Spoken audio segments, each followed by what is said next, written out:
Who is Socrates? The philosopher of wisdom, virtue, and the pursuit of truth.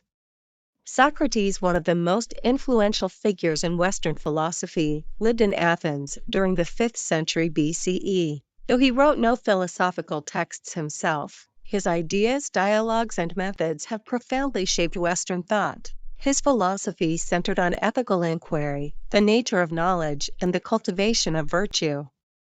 Socrates is best known for his approach to philosophy through questioning, a method now called the Socratic method, which sought to challenge assumptions and reveal contradictions in people's beliefs. His emphasis on ethics, self-knowledge, and the pursuit of truth still resonates with modern philosophers and thinkers. Background and life of Socrates. Socrates was born in Athens around 470 BCE, the son of a stonemason and a midwife. Little is known about his early life, but we can glean some details from the works of his students, particularly Plato and Xenophon, as well as from later historians. Socrates did not pursue a career in writing or formal education. Instead, he became known for engaging people in dialogue, often in public places like the Agora, Athens' central marketplace, where he would ask probing questions to challenge their understanding of justice, knowledge, virtue, and the good life. His method of questioning and his relentless pursuit of truth earned him both admiration and disdain. Socrates did not seek wealth, power, or fame, but rather a deeper understanding of moral and philosophical questions. Unlike other philosophers of his time, who focused on the nature of the cosmos and the physical world, Socrates was concerned with the ethical dimensions of life and how individuals should live. His constant questioning of his fellow citizens' assumptions and his belief that wisdom comes from recognizing one's own ignorance made him a controversial figure in Athens.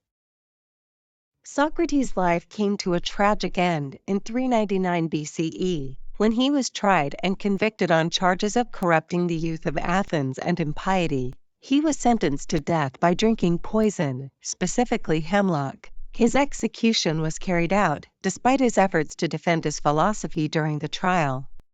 As recorded in Plato's Apology, Socrates' death, however, marked only the beginning of his philosophical legacy, as his ideas were passed down through the works of his students and followers, particularly Plato. Socratic method, the pursuit of truth through questioning. One of Socrates' most enduring contributions to philosophy is the development of the Socratic method. This method of inquiry is characterized by the process of asking a series of questions to stimulate critical thinking and expose contradictions in one's beliefs or assumptions. Socrates believed that the best way to achieve knowledge and understanding was not through the passive absorption of information, but through active dialogue and intellectual engagement. The Socratic method is based on the assumption that human beings can achieve clarity about concepts such as justice, virtue, or piety by continuously questioning and refining their understanding of these concepts. By asking targeted, probing questions, Socrates aimed to guide people toward discovering the truth for themselves. Rather than providing answers, Socrates encouraged individuals to question their assumptions, challenge their ideas, and arrive at their conclusions through logical reasoning. For example, in Plato's dialogue Euthyphro, Socrates engages in a conversation with the character Euthyphro, who claims to know what is pious and what is not. Socrates' method is to question Euthyphro until his definitions of piety become inconsistent or unsatisfactory. Through this questioning process, Socrates demonstrates that true knowledge cannot be arrived at hastily or through superficial definitions, but requires rigorous, thoughtful inquiry. The Socratic method also involves the use of elenchus, which refers to the process of refutation. Socrates would often challenge someone's beliefs by pointing out logical contradictions or inconsistencies in their reasoning. This technique of refutation served to expose the limits of a person's knowledge, often leaving them in a state of aporia or puzzlement. While this might seem frustrating or unproductive, Socrates believed that this state of confusion was a necessary step toward true knowledge. By recognizing one's ignorance, a person could begin the process of self-examination and self-improvement. The Socratic method emphasizes the importance of dialogue in the pursuit of wisdom. Socrates was not interested in monologues or one-sided discussions. Rather, he sought to engage others in cooperative conversations that would lead to mutual understanding. His approach was fundamentally democratic, as it assumed that all individuals, regardless of their social status or education, had the potential to reason and discover truth. The concept of knowledge, know thyself. Socrates' philosophy is closely tied to the idea of self-knowledge. In fact, his famous dictum, know thyself, is a cornerstone of his philosophical teachings. For Socrates, understanding oneself was the key to understanding the world. He believed that people could not make wise decisions or live virtuous lives unless they had a deep understanding of their own nature, motivations, and limitations.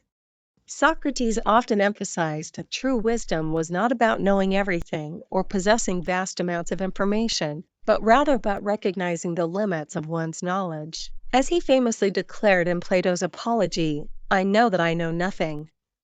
This statement reflects Socrates' belief in the importance of intellectual humility. He did not claim to have all the answers, but instead recognized that wisdom lies in acknowledging one's ignorance and being open to learning.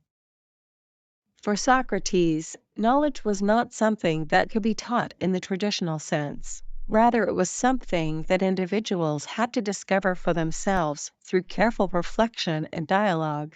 He believed that the soul had an innate capacity for knowledge, but this knowledge had to be brought to the surface through inquiry. In this way, Socrates' philosophy had a deeply introspective and ethical dimension, as it encouraged individuals to examine their own beliefs, desires, and actions in order to live virtuous lives.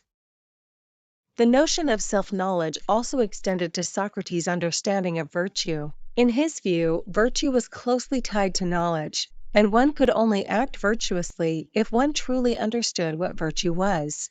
In Plato's Meno, Socrates argues that virtue cannot be taught in the conventional sense, because it is not simply a matter of acquiring knowledge. Rather, it is a form of moral understanding that comes from within. According to Socrates, people act wrongly not because they are inherently bad, but because they lack knowledge about what is truly good. In this sense, ignorance is the root of all vice. Virtue and the good life. Socrates' philosophical inquiries were not limited to abstract questions about knowledge or metaphysics. He was deeply concerned with questions of ethics and how one should live. His central ethical question was, what is the good life? For Socrates, living a good life was not about accumulating wealth, status, or pleasure, but about cultivating virtue and living in accordance with reason. Socrates believed that the pursuit of virtue was the most important goal in life. Virtue for Socrates was a kind of knowledge of what is truly good. He argued that a person who knows what is good will naturally act in a morally upright way, because they will be guided by their rational understanding of what is right. In this sense, Socrates saw virtue as inseparable from knowledge. To know the good was to do the good, and to act virtuously was to align oneself with reason and wisdom. For Socrates, the most important virtues were wisdom, courage, justice, and moderation. These virtues were not merely theoretical concepts, but were meant to be practiced in everyday life. Socrates believed that individuals should strive to embody these virtues in their interactions with others, their work, and their personal conduct. His focus on virtue was grounded in his belief that the ultimate aim of life was not personal happiness or success, but the development of a virtuous character. Socrates' emphasis on virtue also led him to advocate for the cultivation of the soul. He believed that the soul was the most important aspect of a person and that its well-being should take precedence over the care of the body or material possessions.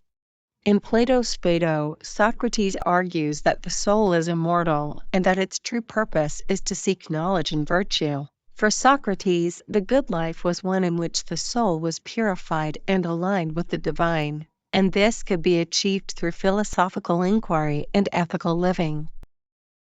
Socrates in politics, the philosopher in the public sphere. While Socrates is often thought of as a private philosopher, he was deeply engaged in the political life of Athens. He believed that philosophy had a crucial role to play in public life, and he was not afraid to challenge the political and social norms of his time. In fact, much of Socrates' philosophical activity took place in the public sphere, where he engaged in conversations with politicians, sophists, and ordinary citizens about justice, virtue, and the nature of a good society. Socrates was critical of the democratic system of Athens, particularly its emphasis on popular opinion and the influence of demagogues. He believed that the masses were often misguided, and that true wisdom lay in the hands of those who had a deep understanding of virtue and justice.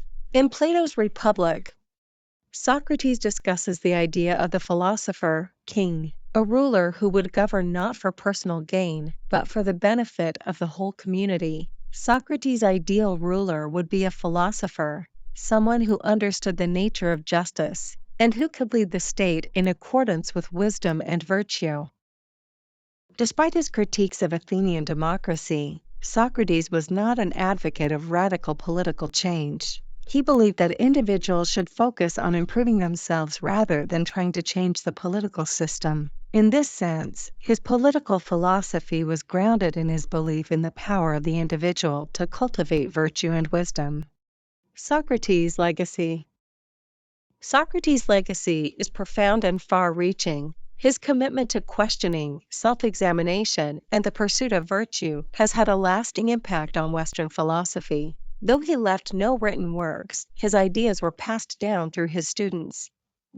Most notably Plato, who recorded many of Socrates' dialogues and philosophical conversations. Through Plato's writings, Socrates' methods and ideas have shaped the course of Western philosophy for centuries.